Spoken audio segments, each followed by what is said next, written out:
随着科技进步，真侪民众拢习惯用手机传讯息、甲人沟通，虽然方便，但较照料手写的温度。台南邮局甲正统罗里门圣母庙跨界合作，打造出全台第一座爱情汉诗批造型的邮筒。现在就伫咧庙内玩脑店，甲大家见面。来感谢台南市邮局的支持啊，和这个爱情汉诗批的邮筒会当来罗里门圣母庙。你看这个邮筒来 T 字形，英文就是爱。所以讲就是讲咱国语爱会当透过这个明信片，将这个爱传迄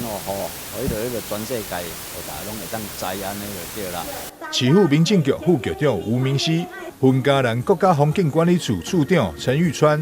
台南邮局局长李英杰以及议员蔡立清，也拢来见证爱情汉诗批造型邮筒启用，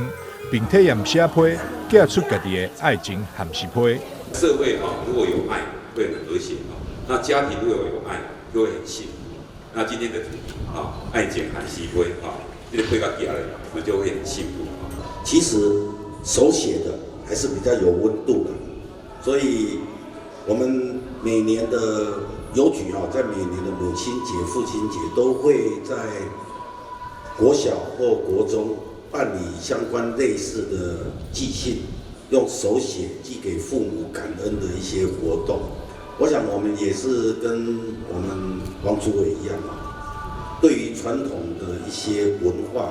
我们希望能够继续的延续，给它传承下去。我们鹿耳门圣母庙，他们的发想很多，而且整个团队在我们王主委的带领之下，大家是一直埋头往前冲，工作也很多，需要你们各单位鼎力支持。那我们也看到你们的重视，所以非常的感谢，也希望未来在我们这么多的计划里面，各单位可以继续给我们支持。这一块做起来，就像我们刚才陈处长说的，是我们中央政府在我们地方观光推动的一个很重要的里程碑，未来成果也一定会展现出来。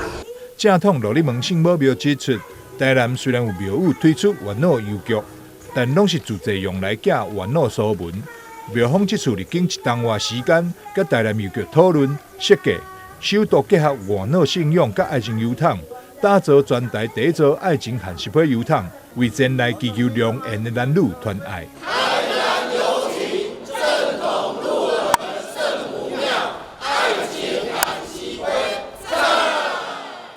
记者张秀维采访报道。